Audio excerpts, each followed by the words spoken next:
Okay, good morning, everyone, and welcome to our Cultural Integration Fellowship. Namaste. We were founded in 1951 by Haridas and Bina Chaudhary as a center of universal religion and spiritual practice. In keeping with the spirit of unity in diversity, we honor the spiritual traditions of diverse cultures and religions.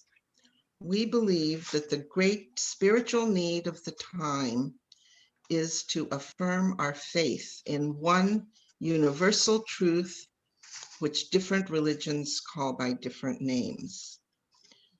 I offer a quote from Swami Vivekananda as he recalled at the World Parliament of Religions held in Chicago in 1893. As the different streams having their sources in different places all mingle their water in the sea, so, O Lord, the different paths which men take through different tendencies, various though they appear, crooked or straight, all lead to thee. This morning, we are pleased to welcome Nushin Mavadat and our friends from the Baha'i community to share with us a celebration of the Baha'i Naw-Rúz, a spring renewal in the worlds of nature, ideas, and spirit.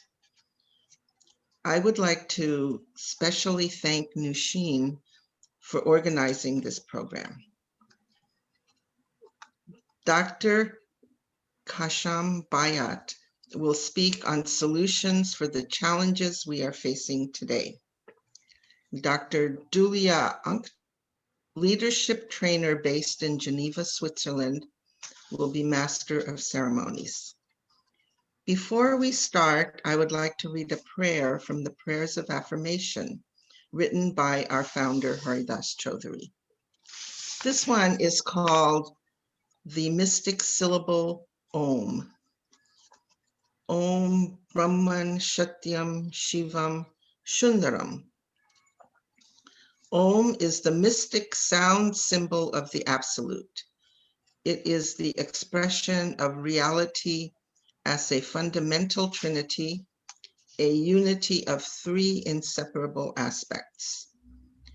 In essence, reality is the unity of pure being, pure consciousness, and pure delight. In existence, reality is the unity of the ineffable silence, the universal creative principle, and the unique center of individuality. In self-expression, reality is the unity of love, wisdom, and power. In formal structure, reality is the unity of truth, beauty, and goodness. In action, reality is the unity of creation, maintenance, and dissolution. In cosmic manifestation, reality is the unity of matter, life, and mind. May we realize the full significance of the divine Trinity. May we transform our physical, vital, and mental into perfect images of the divine form, strength, and intelligence. Om Shanti, Shanti, Shanti. Peace be with you. Thank you very much, Rita. Thank you very much, Dulia. And please welcome Dr. Dulia Anktor. Thank you, Dulia. Thank you, Rita. Thank you for those beautiful opening words and opening prayer. So I would like to wish everybody a very happy Naw-Rúz. As many of you know, Naw-Rúz means a new day. And it is a holiday that is celebrated by many cultures from the fringes of Balkans all the way to the west, through Tajikistan, Uzbekistan, and going down to even Western China, of course, passing Iran, Afghanistan, and even all the way to India. So we have many, it's a holiday that is celebrated in many different cultures, and it celebrates the spring equinox. So today we have we have in the Northern Hemisphere the time when the night and the day are equal. So it's a perfect balance. And for Baha'is who have had an honor and privilege of organizing this program under the leadership of Nushin Mavadat, it is a very special holy day, and it signifies the first day of our Baha'i New Year. And it has a significance similarly to the beauty of a natural rejuvenation and refreshment. It also signifies a spiritual renewal. And we'll talk more about that later. But first of all, I would like to welcome you to enjoy a short artistic program consisting of different performances that have taken place over the years as a result of a beautiful partnership between Nushin and Rita, actually, that actually is a very good and beautiful example of cultural integration and the unity of religions and spiritual traditions in action. So I'd like to welcome you to the program. And the first performer will be the pianist Dmitry Kogan, and he will be playing from Sergei Rachmaninov, Prelude from Opus 32, number 5 in G major. The second performer will be Farima Berenji, doing a beautiful Persian dance called Baran Baran. And it will be followed by ballerina Yulia Zharova, who will perform from Swan Lake by Tchaikovsky. And finally, it will be soprano Susanna Plolitsa and pianist Dmitry Kogan, who will perform a piece by Rimsky-Korsakov with lyrics by Leo Tolstoy. So please enjoy. I'll share with you my screen.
Okay, so I think those of you who are familiar with the beautiful cultural integration fellowship center in San Francisco might have become a little bit nostalgic seeing all those performances, being reminded of the many wonderful gatherings that take place there.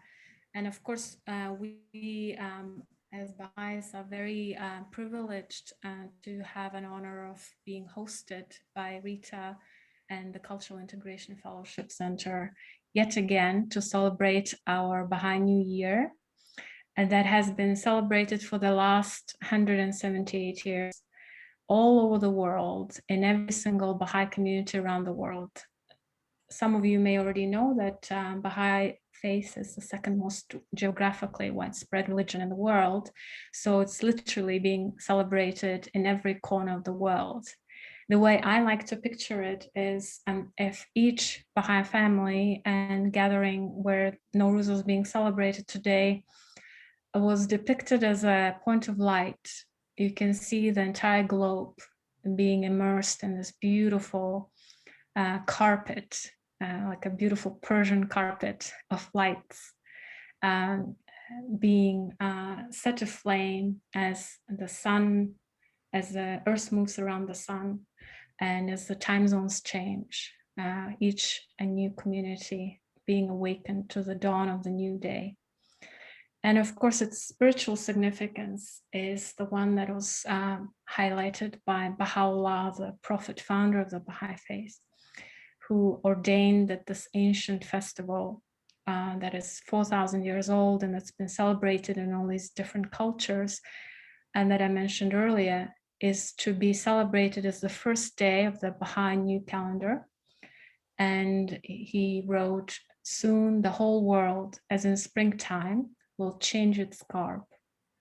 The turning and falling of the autumn leaves is past.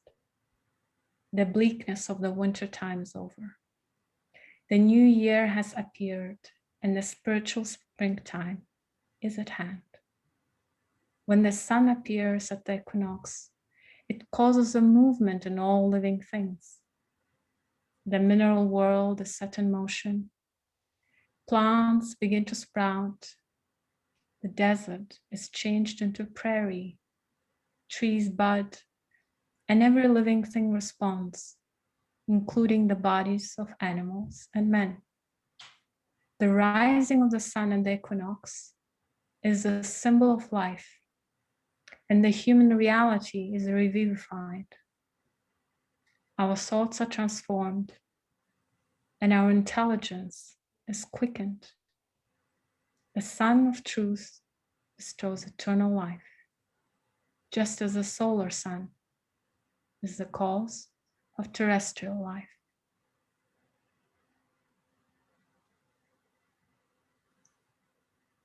I think that particularly this Naw-Rúz,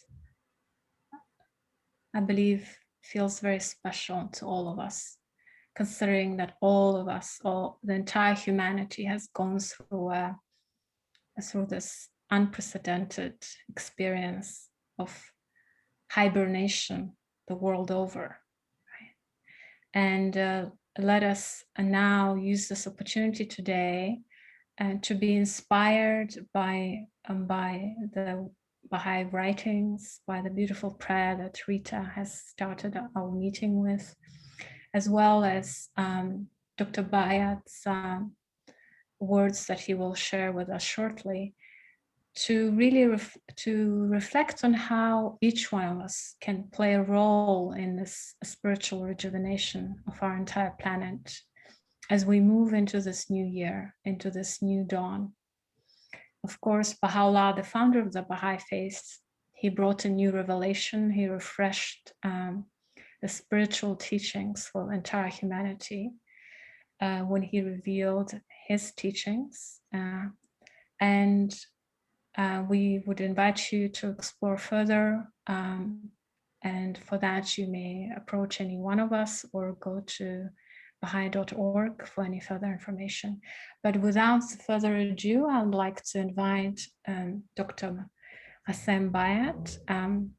He just shared with us that just before this meeting, he was speaking to the entire Persian-speaking world through the TV broadcasting from LA. And we are very lucky to have him here with us tonight to share further about the spiritual significance of Naw-Rúz, as well as his research and his inspirations about the future of our times.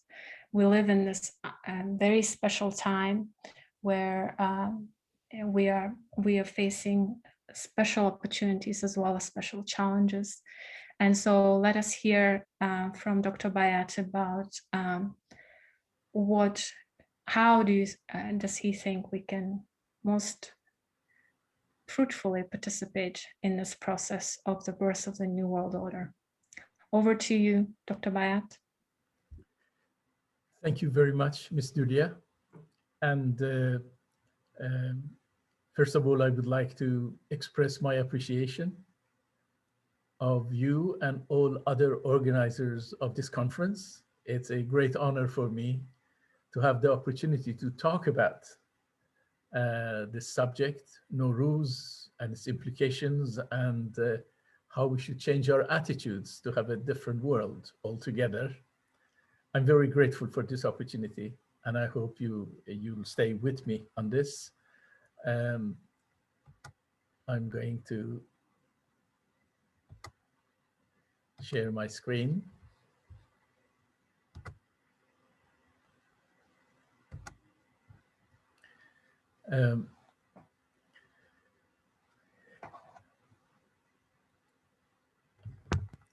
I particularly focus on solutions to the challenges of these uncertain times. But first of all, I would like to say a few words about Naw-Rúz and its origin, and then talk about our uncertain times and its major issues. And as Baha'is, how do we look at solutions for these problems in the world? Naw-Rúz, it's already been mentioned that it's a very ancient celebration, and it means new day. Naw-Rúz means new day. And first of all, if you look at the world, you'll see all these different colors of flowers that I'm displaying here. And these are all springtime flowers. Therefore, Naw-Rúz is a time that the world starts blossoming everywhere. And of course, for the Baha'is, this new day is also a day for Bahá'í, the founder of this faith. It's been celebrated in many places on earth, as it's already been mentioned. Occasionally, 3,000 years is referred to as the origin of this celebration, but in reality, this celebration and this particular event has its roots in the first agricultural revolution that took place in the Mesopotamia, which is known as the place where agriculture started. And if you go by that, you can easily go back 6,000 to even 15,000 years. But we know a lot more about it over the past 3,000 years. It's also important to know that UNESCO has listed this particular event as a heritage of humanity. I don't intend to get a lot to the history of this, but I just want to show you some of these pretty pictures and the names of several of these countries that celebrate it. Here you have Tajikistan, Russia, Iran, Turkmenistan, Turkey, India, Pakistan, and many more countries has already been referred to. And therefore it's celebrated as a day of color, as a day of beauty, as a day of music, which is one of the beauties of Naw-Rúz.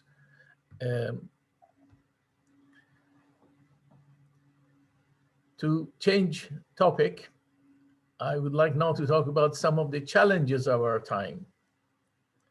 We often hear about these challenges, but I would like at start to let you all know that all these challenges are rooted in human behavior. If you have the right behavior, none of these are challenges. But because of the problems of our behavior, every one of these issues have become a problem. And I'm going to give you some examples to see some of the worst cases of global issues and showed how it is deeply rooted in our personal behavior as an individual, as a community, and as people of the world. We often talk about global warming, and of course the consequences of that we know a lot about. We're talking about food shortages, droughts, famine, desertification of the planet, mass migration, and so on. But it's very interesting that global warming is the consequence of human activity in using hydrocarbon fossils that generates carbon dioxide, a gas which causes global warming. However, it's interesting to know that CO2 is not the cause. The cause is excessive use of fossil fuels.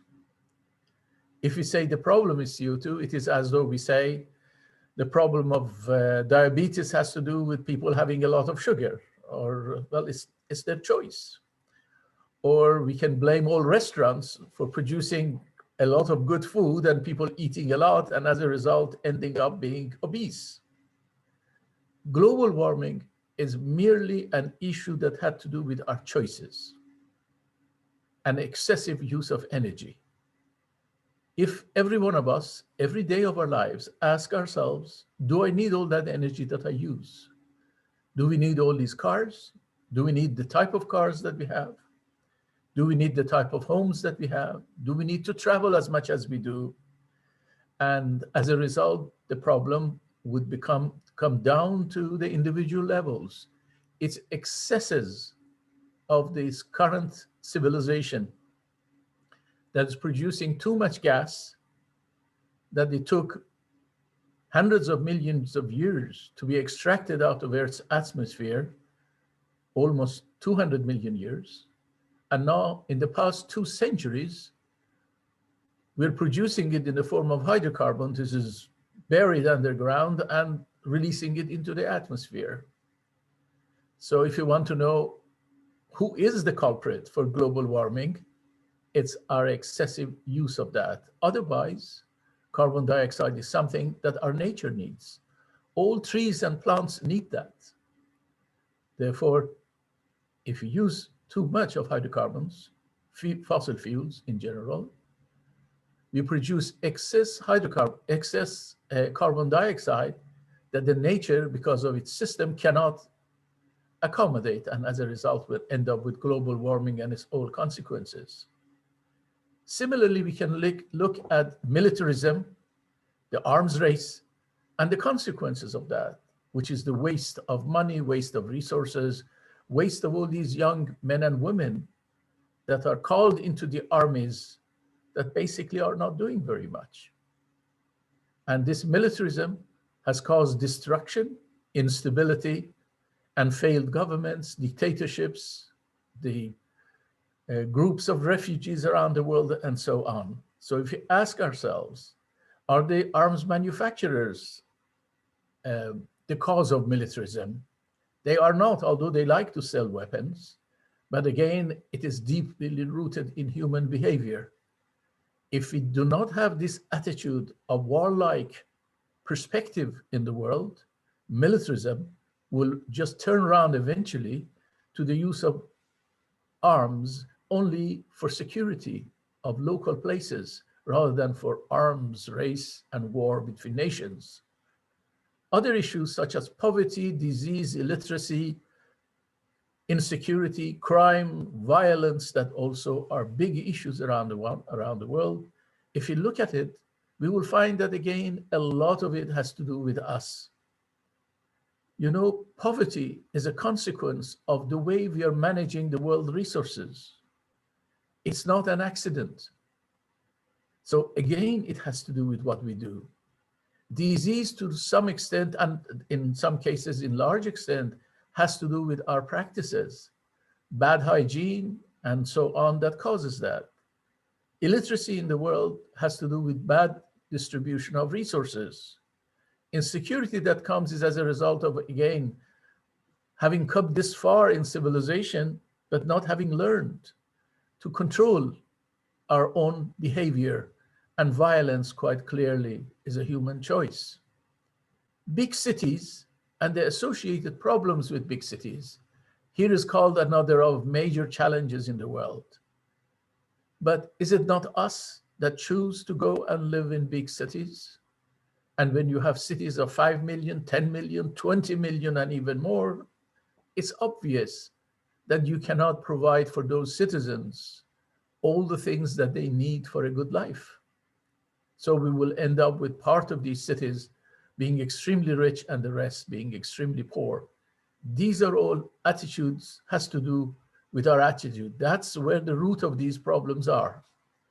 So in a nutshell, it's true that we all have a free will, but we have to accept that we reap what we sow. There are choices that we have to make in life. It's a choice whether we want a pleasant earth environment or whether we want to go through global warming and all the consequences of that, as you see in that picture. It's our choice whether we want to partner with nature and help nature to do well. As a result, we will have a better environment, or whether we want to be the people who destroy the nature. As you see, these are all human choices we are making. It's much easier to sit back and blame everybody else, or blame organizations and companies, blame military industrial machine, or blame the oil companies, or blame agricultural industry and so on for all the problems that we see around. But really, if we think carefully, we will see the problem is rooted in our personal behavior and as a society. These are all people issues now I'm going to talk about. Poverty, cost of healthcare, bad home, bad school, and unsafe environment. Whose choices are there? These are our choices in bad management of resources of any community. Rampant prejudices, racial, ethnic, national, religious, political. In particular, in the United States, over the past 400 years, we haven't managed to get rid of racial prejudices. So it's a choice.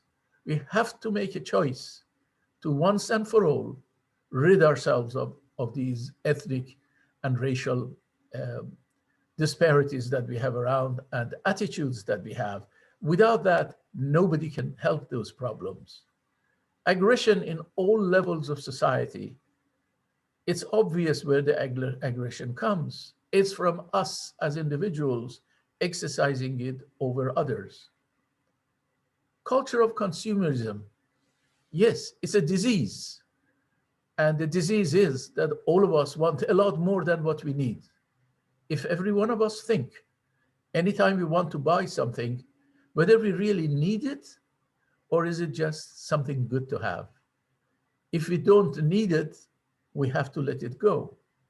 And culture of consumerism will disappear. In many of our cities, we have issues of addiction, excessive use of alcohol and narcotics. Aren't these choices we have made? Choices we have made for ourselves, for our family, for our community. And it's clear that unless we change those choices, nothing is going to change. There's a quote from Nelson Mandela that you're all familiar with. He says, "Poverty is not an accident. Like slavery and apartheid, it is man-made and can be removed by the actions of human beings." I'm taking advantage of this quote and say all the problems of the world that I talked about, whether it is on a global scale or whether it is on people's issues, all of them are matters of choice. We can choose to get rid of these problems.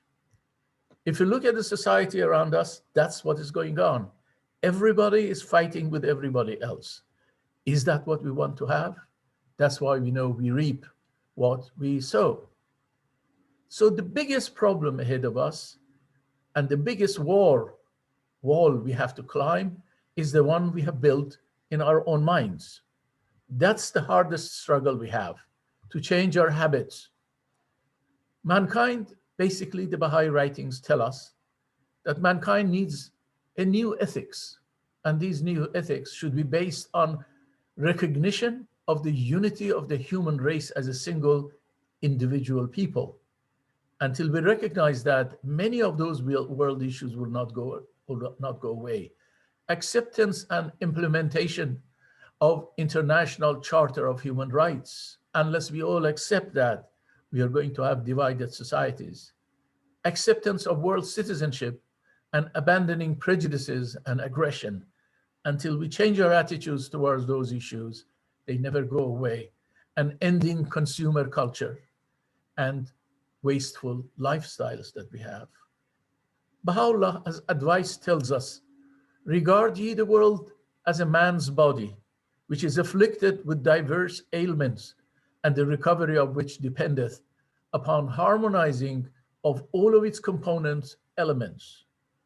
And also he says, take from this world only unto the measure of your needs, and forego that which exceeded them. Observe equity in all your judgments, and transgress not the bounds of justice. This world is a present to us, and we have to look at it that way. In the Baha'i writings, Baha'u'llah's writing, we read that man is organic with the world. His inner life molds the environment and is itself also deeply affected by that. So we are creating the type of world that we want to have. So to tackle all these issues, global warming, population explosions, arms race, we need a world disarmament backed up by an international peacekeeping force and internal security being maintained by local police force. We have to stop the wasteful military expenditure to be used for all needs of society. There is plenty of money in that budget. The well-being of humankind, its peace and security, Baha'u'llah tells us, are unattainable unless and until its unity is firmly established. And the revelation of Baha'u'llah directly and indirectly touches on a range of such concerns that speaks to a harmony between society and the natural world. We cannot segregate the human heart from the environment outside us and say that once one of these is reformed, everything else will be improved. Man is organic with the world, his inner life, and his inner life molds the environment and itself is deeply affected by that. If we take love from the world, this world of us is nothing but a tomb for majority of the world inhabitants. You can see this is where a faith comes in to teaches us to love one another and introduce the element of love in the management of society, which so far has all been based on competition. We have to change that to cooperation because of this element of love. But we love, the world could be heavenly. Thank you for listening.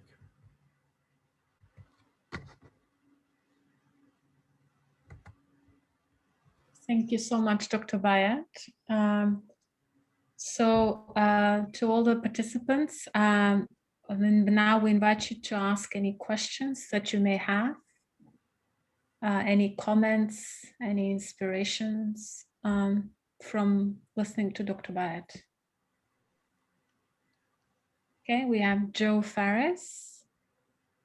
So I'm asked you to unmute yourself. Okay. Hi, I'm Kathy Knight with Joe Ferris. And it was very good. I really liked that. And I had one question, though. One of the issues in the world today, I think, is overpopulation, and how we can, address that. I know when I was young, I thought the world was overpopulated. I didn't have any children. And the only issue with that is when you get older, who's going to take care of you? But other than that, I've had plenty of children that I've helped in my life. So that's just something that I wonder how we can address overpopulation and you know, bring it down. Maybe people only have 1 or 2 children. You know, Thank you for this very important question. You see, overpopulation has caused, I actually call it population explosion rather than just overpopulation. And the unfortunate aspect is this explosion of population happens in places that they don't have resources to accommodate them. They don't have resources to feed them, to educate them, to give them clothes, to give them a clean and healthy environment and look after them.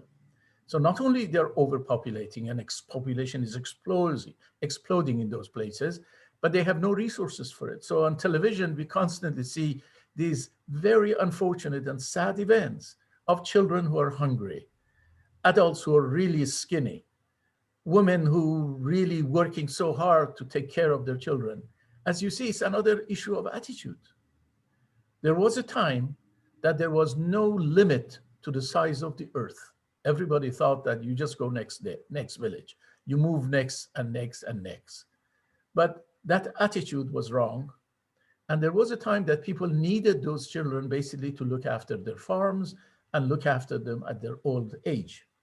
And also because of bad hygiene and bad healthcare, often many of those children would die. So they will have as many as they can so that luckily some of them survive. We really don't have any of those issues. So it comes back to attitude. Two individuals, when they get married, they should look into each other's eyes with all that love that they have for each other and say, there are 2 of us, so we shouldn't have more than 2. Simple as that. Okay. Now, I know it's easy to say, but I know it's been practiced. I can tell you that my grandparents had 13 children. My parents had 6, and myself and all of my siblings, we have 2. So you can see how it can change. Education, of course, can help a lot, but it's more than education. It has to be with that attitude of mind that we say, do we have the right to demand more of the resources of the earth? However, I would like to add this. The problem of the world is not scarcity. The problem of the world is bad management of resources. We can nevertheless feed all of those and so on. Not that it's desirable for the world's population to grow at the current pace, but nevertheless, we have the resources, if we manage them well, to look after them, hoping that if they get educated, their model will be similar to my model. In a generation or 2, they will go to 2 or 1 child. So Baha'u'llah calls this day the day of abundance. We don't live in a day of scarcity, but in those parts of the world, if you look at it, it's a scarcity. It's because of the way we manage the resource of the world badly. Thank you. Thank you very much. Any other questions, comments?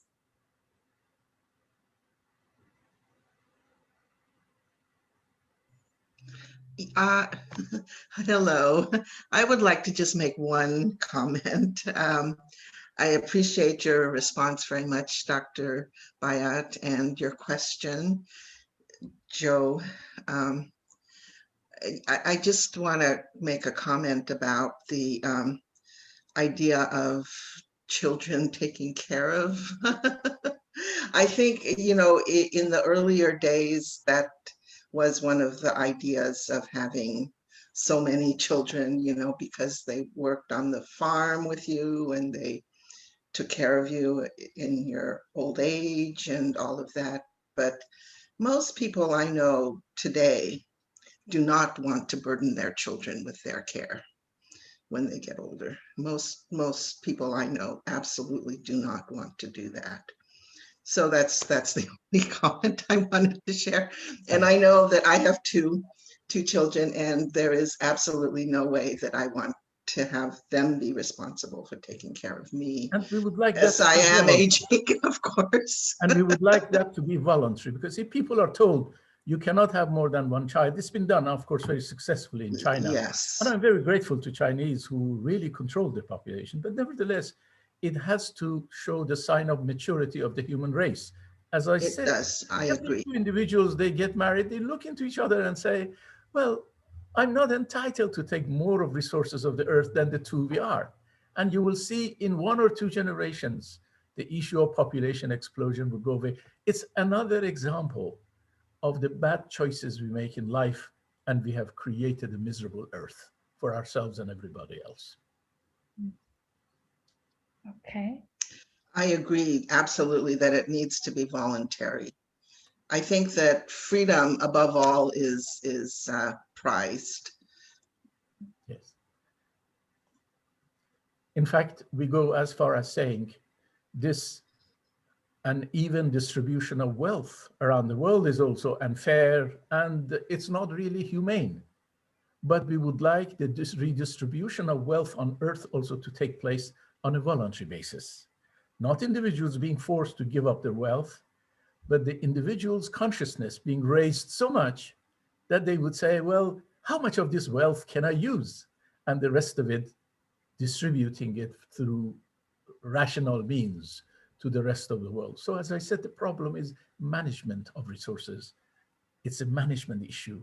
It's not the scarcity. Thank you. Thank you. Any other questions, comments, reflections? Participants? I couldn't help noticing, Rosine, that you had your baby with you as we were talking about future generations. Actively participating. It was beautiful to see. Well, you know, children are our future. I think we need to also keep that in mind, that children are our future. And of course, we value them most highly. Yeah. Yeah. That's correct. That's correct. Okay, we have Jinus raising her hand. Please. Sit down, you can hear. Hello. Just wanted to thank you so much for the talk. It was very inspiring. It was beautiful, inspiring, and it makes it so clear in that, you know, the sentences that you were saying, that it comes back to our behavior, whatever that we see, all these issues that we do. And so I think there are a few levels that how we can achieve this betterment of the world for everybody. I guess one is an individual basis of me not using my car as often or buying less things and only when I need things. But as a society also, is there a way, do you suggest a way that how we can spread these thoughts and these models of behavior so we get to you know, to a place where we don't have children who are hungry anymore or diseases that are rampant like this? How can we achieve that as a society? If I could get your thoughts on it. Thank you for your question. In society, we find it very easy to go and join parties that campaign for this and that. Okay. But often in these parties, they don't think about the root cause of the problem.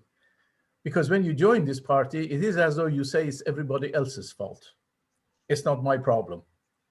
You go on a party and start campaigning for example, disarmament. All right. And it is as though it's not my problem, it's government's problem. Or you go and start campaigning for global warming, without necessarily applying all those principles to my own life as individuals. So what we need to do is to become a lot more proactive, speak up in the neighborhood, in the school parents association, in the club association of your neighborhood, become active members of society, and everywhere we go, we bring up these subjects. You see, it's incredible. It dawned on me, you know, I have been talking about global warming for about 25 years, long before any of these politicians started talking about it. And the reason for it is that I work for the oil industry. I actually run an oil company, which its job is to produce oil and gas. But for all these 25 years, I've been lecturing everywhere on radio, on television, and publications in universities saying, please don't abuse this commodity. If you abuse it, we have consequences way beyond our control. It dawned on me once I went to a restaurant and the food was really good. And I must admit, it wasn't very good for me.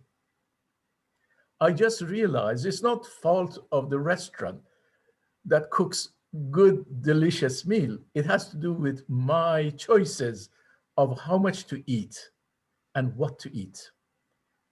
Global warming is just a simple consequence of our abuse of the energy. That's what it is. And it will not go away until we change our habits. Just imagine when we wash our teeth, do we let the water tap to run? It's because we live in a place on earth that water is plenty, but in most of the world, that's not the case. Most of the world are fighting not having enough good water to use. We have these vast roads and we jump in our cars and we drive forever. Is that what we should do? People live far distances from where they work and they have to commute every day. Is that the best way to do that? Most families in America have 2 cars and some extra. Is that the way what should be? Aren't there public transport?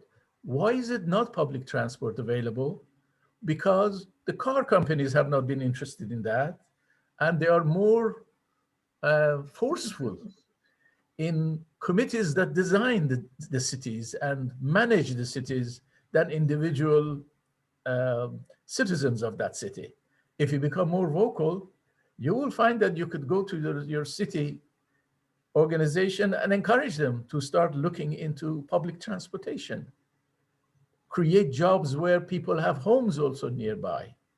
Isn't that beautiful to live within walking distance of your workplace? Nowadays, we just learned, thanks to this disease, that it's fantastic to work from home. And we've learned that we all can work from home. In fact, myself and all of my staff, since March, we've been working from home. And I find it even more efficient than when I used to go to office. So when the COVID is over, I'm not quite sure if I'm going to ask the staff to return back to office. So here is, thanks to a disease, we all learned something that was on the card and we knew about it. The tools have been around, we haven't been using it. So I go back to this. The key to solving world problems, whether from a global scale or to human scale, all has to do with the choices that we make. Conscious choices that we make, and we go by it. And as I said, the role that the faith plays is to interject that element of love into everything that we do. If you have love for our environment, if you have love for our work, if you have love for our neighbor, if you have love for the school that our children attend, if you have love for our government, and the government has love also for the rest of us, many of these things will go away because they are all within our ability to solve. I'm not aware of any single global problem that cannot be solved through conscious decisions of individuals. And believe me, I have been lecturing on these subjects. Today was very brief. That was a subject of probably a 3 hours workshop that I just crammed it into 20 minutes for you. I'm not aware of any problem in the world that, given human determination, we cannot solve it. It's just not there. All has to do with the choices we make in love, in our life. Wonderful. Thank you so much, Dr. Bayat.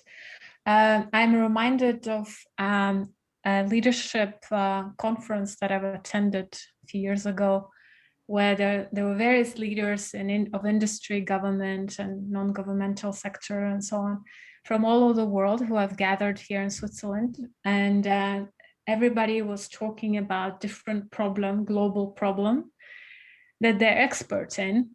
And inevitably, every single speaker would come to the same conclusion. That the solution of that global problem was not possible without, and in fact, in many cases, the problem itself was created due to the lack of awareness, true heartfelt awareness of our unity, of our interdependence, oneness, and unity. And from that, seeing each other with a all-loving eye, right? Which you were talking about.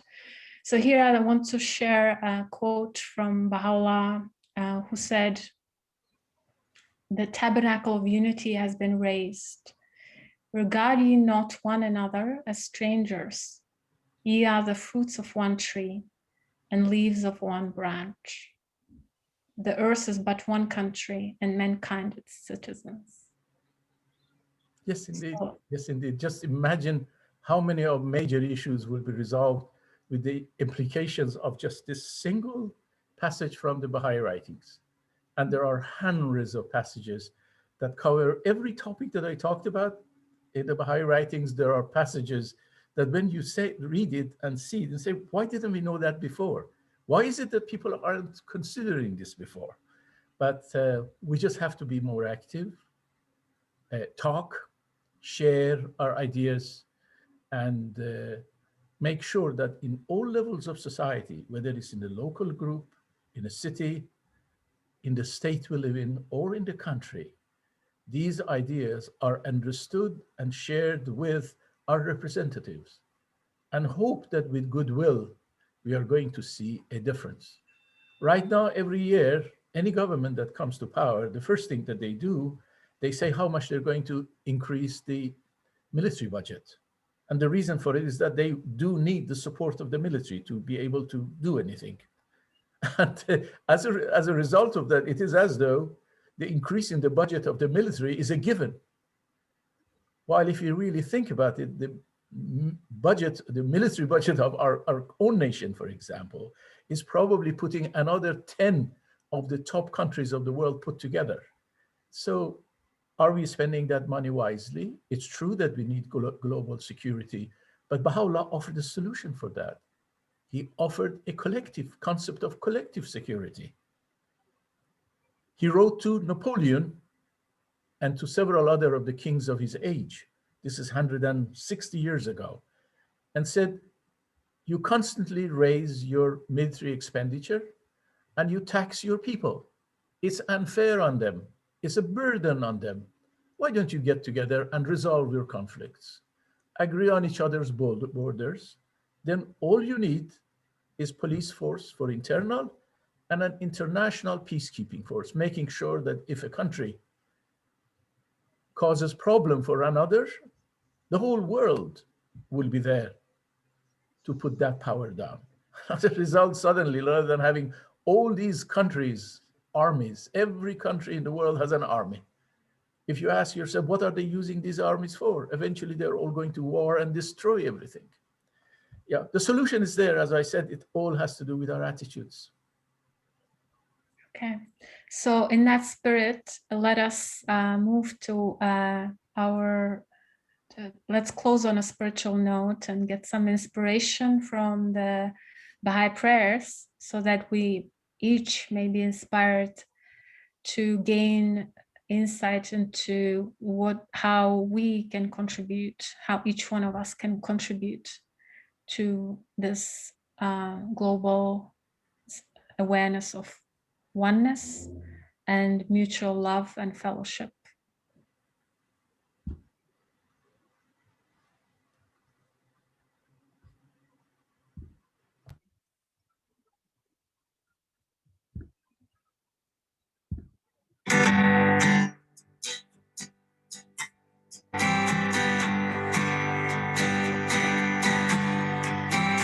Oh, divine providence,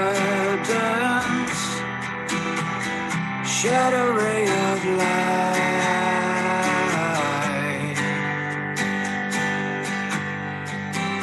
upon this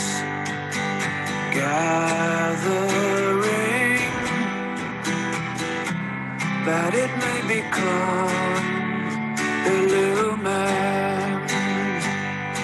Shed a ray of light, a ray of light, shed a ray of light.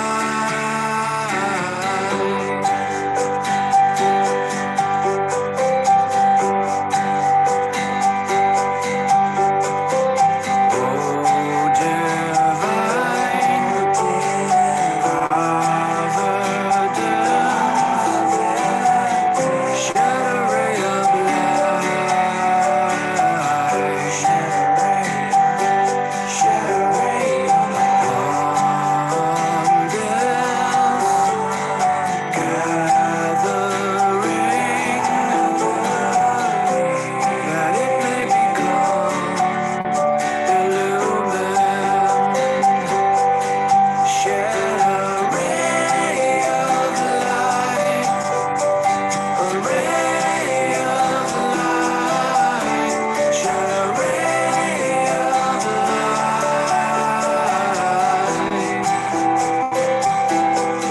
shed a ray of light, a ray of light, shed a ray of light.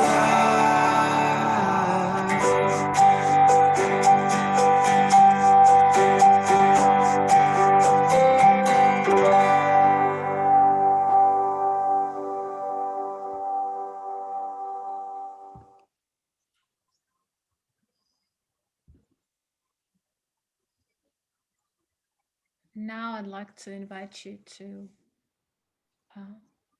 pray and meditate on the words of Baha'u'llah. You may wish to close your eyes.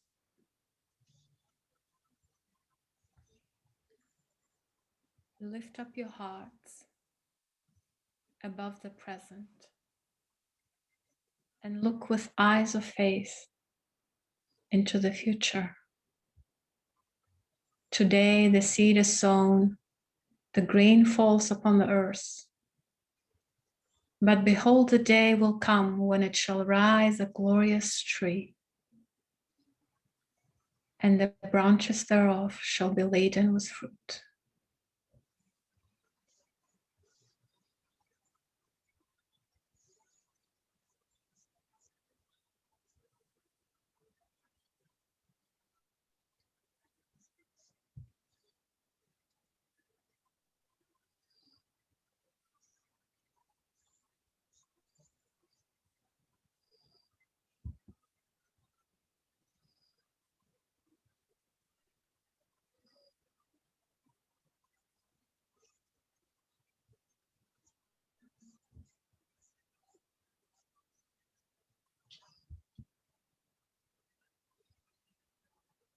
This is a new cycle of human power. All horizons of the world are luminous, and the world will become indeed as a garden and a paradise. The gift of God to this enlightened age is the knowledge of the oneness of mankind and the fundamental oneness of religion.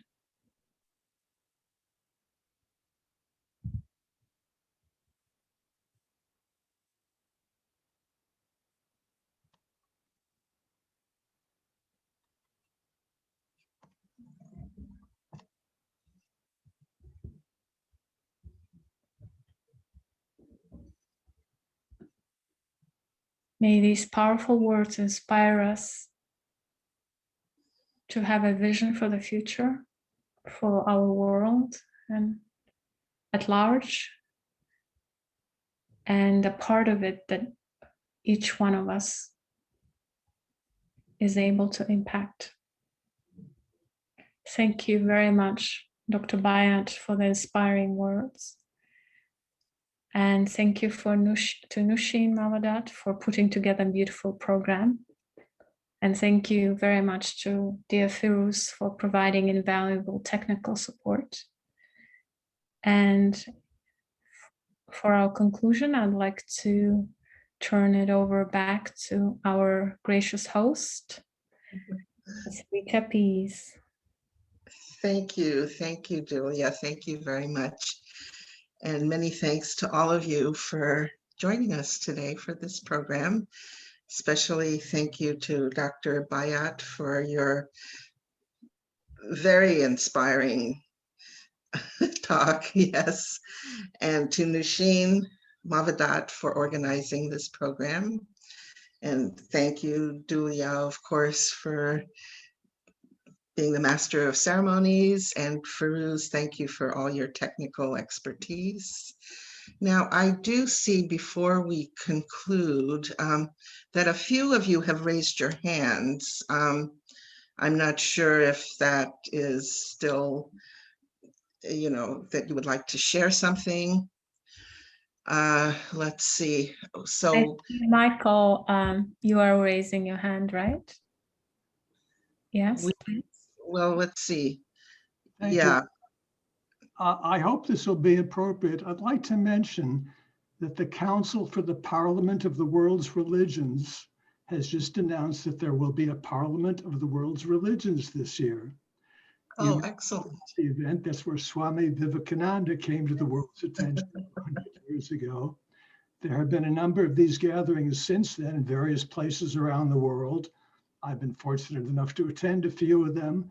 They're amazing gatherings of thousands of people and speakers from all the world's religions. Of course, there hasn't been able to be one in person, but there will be a virtual one this year in October.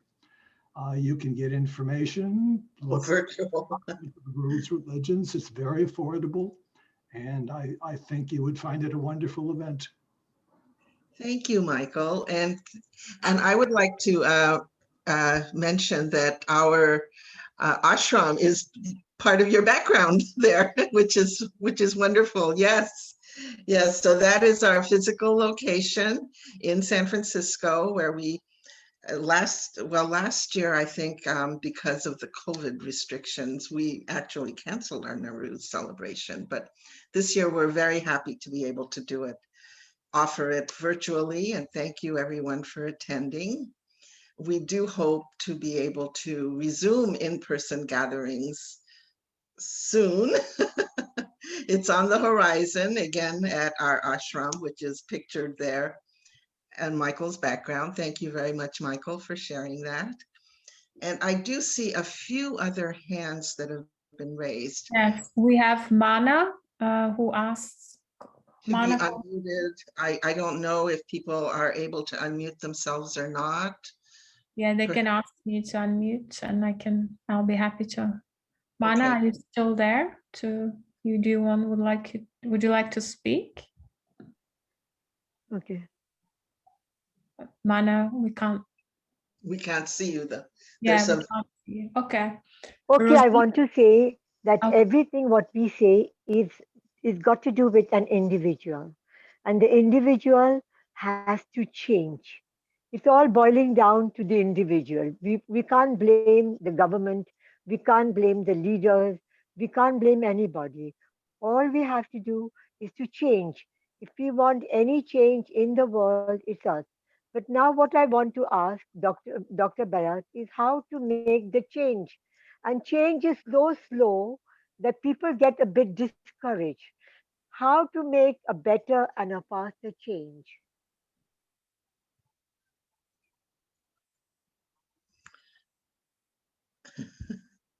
So Dr. Bayat, would you like to speak on that? I see you have unmuted yourself. Yes, thank you very much for this very insightful comment. I think there's a famous quote from Tolstoy who says that everybody is interested in getting everybody else to change. Nobody starts from himself or herself. And that's the truth. What I would like to add, as I said, I was very strictly staying within the 20 minutes. So there were many aspects that I didn't have time for. But now that you ask, I can at least bring one extra one here. And that's the Baha'i faith and the Baha'is believe that women have a very unique role in the future of the world. In the Baha'i writings, we read that women have special talents and faculties that men do not have. To mention few that comes in the Baha'i writings is this attitude of nurturing, this attitude of compassion and love that it's abundant in women, and also intuitiveness.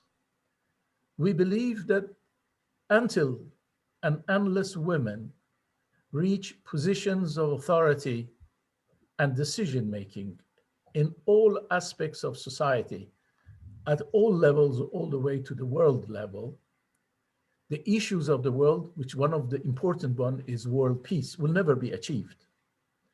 Now, also in the Baha'i writings, we read that women are mothers, and they are the ones that are raising the children.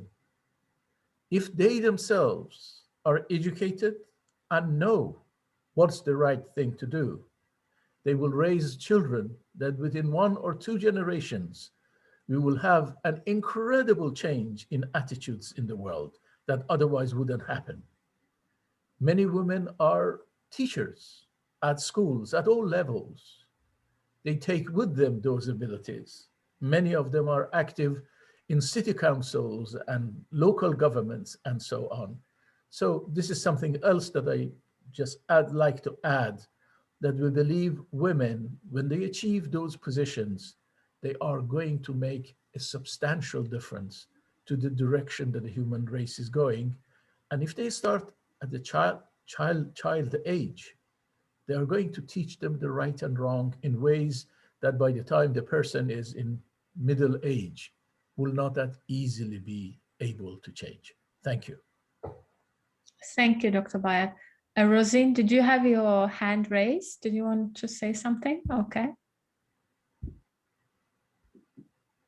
So thank you. First of all, I would like to thank you guys for this wonderful, beautiful program. I'm so happy.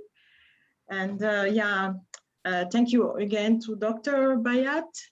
And what I would like to add, I think Dr. Bayat also stepped on my tongue, because I was about to say also, as a mother, I understood that to change this world, we have to focus more on the education of our children. When I see the children, how they are with the characters and everything, I am asking myself, what can I do to make them better for the future? Because our hope is our children. And as Baha'i, we have to focus particularly on our basic activities, and particularly children classes. We have to teach virtues to the children, and they can maybe change the world. Thank you. Absolutely. In one of the writings of Abdul Baha, we read that a mother suffers 9 months of childbearing, and years after that to nourish that child and bring him or her all the way to becoming an adult. That mother would never like that child to fall in the battleground, in the battlefields. And that's why we believe if women reach position of power, a great deal of this militarism, we believe, will go away. Because as I said, it's just an attitude of mind, except that as individuals, we are not involved, and these decisions are made at high levels by the military-industrial complex and members of government that probably directly or indirectly are tied to them. So that being the case, it would never change until mothers come to power. And anytime the subject of a war comes in, they will say, wait a minute, I'm not going to let my child go and fall in that battleground, nor I will be willing to let the children of others fall there. So is there another solution? And that question is the key to change this militarism in the world completely. Thank you. Wonderful. And we have a last question or comment from Raju. You're still raising your hand? Raju. Hi, can you hear me? Yeah. Yeah. Happy Naw-Rúz, everyone from Dubai. Thanks, Firoz, for inviting me. very nice comments from everyone. Dr. Bayat, you spoke about this global peacekeeping and about attitude and about love. I would like to ask this question that, you know, like there is global warming, there is the explosion of human beings, and I'll give you an example. Like in China, they have this one child or two child law now, and even in India today, I heard that they are saying that you have to ask permission to have the third child, something like this. So I'm just thinking, I know that love, you know, can change the world along with attitude, but if suppose we had a peacekeeping force, or which didn't only keep the peace but also made a lot of strict rules and everybody had to follow them, like China had the law for children. This is whether it's for oil companies or for global warming or for the type of food which is produced. If there was not an army but a force which allowed everybody, which forced everybody to follow certain rules in this world, do you think all these issues which we are having, they could be improved in a faster way, not through love but through force? I don't know if I'm very popular by saying this, but sometimes, you know, you can get things done in a much faster way through law. Yes, you are quite right.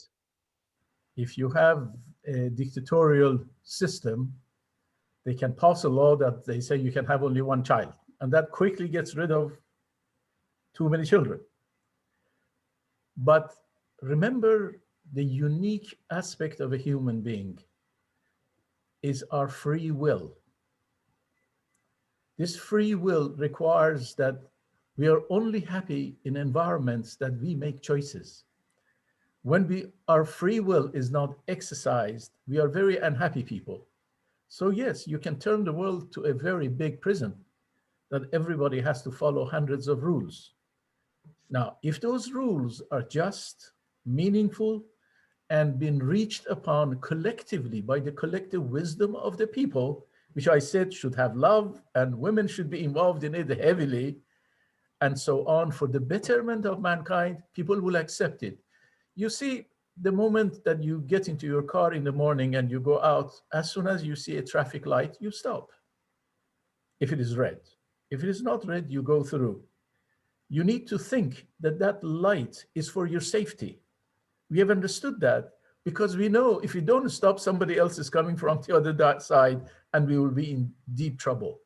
The world and mankind needs laws, but needs laws that we can rationalize and understand. If we can rationalize and understand that and know that it is for our well-being, we will follow it. But I was going beyond that. I was going at that what faith does. It would allow us to be sacrificial towards the rest of our fellow human beings. Basically, Baha'u'llah defines a human being as a person who serves everybody else. That's how human being is defined in the Baha'i writing. It has nothing to do with those historical definitions of what makes a man a man. It is a person that wakes up in the morning and would go through the day doing his best to serve his fellow human beings in whatever capacity he has. Okay, now this is what faith does. A mother would look at the children, the moment that the child cries, the moment mom runs, being day or night, shine or whatever, rain, because of that love for that child. Okay, now what faith wants to do is to help us for that element of love first to be generated, accentuated in our being, in our heart, and also extended to the rest of the human beings. This will work far better than strict laws that we may not be able to rationally accept. Okay, so yes, society needs laws. The only environment that doesn't need laws is the jungle. And even in jungle, the law is survival of the fittest, okay? Every animal looks at any other animal, depending on its size relative to itself, as either a food or to escape as a danger. In human society, we should look at each other with love and compassion. So when we see somebody is hungry, we shouldn't say it's his own fault. Hasn't gone to school, hasn't got the right skills, hasn't got the right job, or is lazy and so on. We have to say, what has caused this person to be poor? And then do our best to find ways and means of solving the problem. The Baha'i faith really wants all of us to teach others how to fish, not just to go and offer fish to someone who's hungry. Now, in this way, it's going to go. If you look at most Baha'i activities around the world, concentrate on building schools in villages. You ask yourself why? Because that's where most of the population explosion is taking place. A lady, a girl that is educated will not have too many children because would know she's responsible for their education. She's responsible for their health care even before she becomes pregnant. So even the problem of population explosion will go away when mothers become educated. One of the first things that the Baha'is of Iran did, now we're going back to 1890s, to build schools for girls in Iran. This was at the time that girls had no position in society. Women had no position in society. They created a Baha'i community that all of its women were educated. And as a result, within a span of 20, 30 years, it created a society, Baha'i society, that although they were Persians, but they had hardly anything in common with the rest of the Persian society. Men were educated, women were educated. They were going after the type of lifestyle that was good for themselves and for others. They became great help in building that country. Okay, so yes, love can work. Women can do miracles in that. And with dictatorship, you can achieve some of those, but they are temporary. As soon as that law is removed, everybody would go back to the same thing. Okay, so in the long run, everything has to be voluntary. Yes, the country, our country, United States, can pass a law that the wealth of people should be distributed equally. Okay, suppose it can. Do you think anybody will be happy? That would not be the case. But if they help to raise the consciousness of the very rich ones to use their money for the betterment of life of others and distribute a lot of it, not only they themselves will be happy because they enjoy seeing the fruit of what they do, people will be happy. Right now, there are quite a number of billionaires in the United States that have set aside billions of their wealth in various charity organizations that are creating schools, creating industries, creating jobs, helping with medicine around the world, and so on. So as you see, voluntary is the way it would work, and everybody will be happy. And in fact, it's something that is going to expand, become more and more and more. That's what the Baha'i faith wants, because we are born with a free will. In fact, God created us with a free will. That's the key word we need to watch. You're unhappy if you cannot exercise free will. But if our free will, I go and give all of my wealth to others, at night I'm very happy. I've done it myself. But if it is taken away, probably both sides will be unhappy. Because those who receive that undeservedly, they don't know what to do with it, and they would run into trouble as well. So it has to be in an orderly society. That's what we need. Voluntary work. Thank you. Thank you, Dr. Bayat. We ran over time already. There's lots of questions, a lot of interest generated. So Rita, would you like to say anything? Certainly, I will keep it short. Yes, I will keep it short because of the time limitations. Dr. Bayat, thank you very much. Your talk has certainly generated a lot of interest and a lot of questions, and we're sorry that we didn't get to everyone. So to conclude, I would just like to thank everyone for joining us today. And we look forward to a good resolution of these COVID restrictions that have been in place for, I guess it's been a year now. And I think things are looking up for us now with plans to reopen soon, and we are looking forward to that. I hope everyone stays safe, and please take good care of yourself.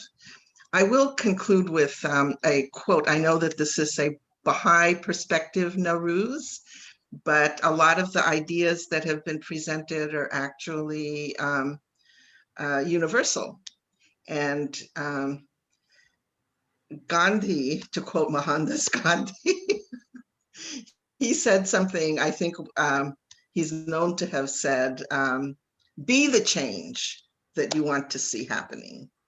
So that is something that we can all do what we can. I guess we do what we can, you know, and I agree with you, Dr. Bayat, that free will is of utmost importance. Yeah, I'm definitely not into a lot of involuntary laws.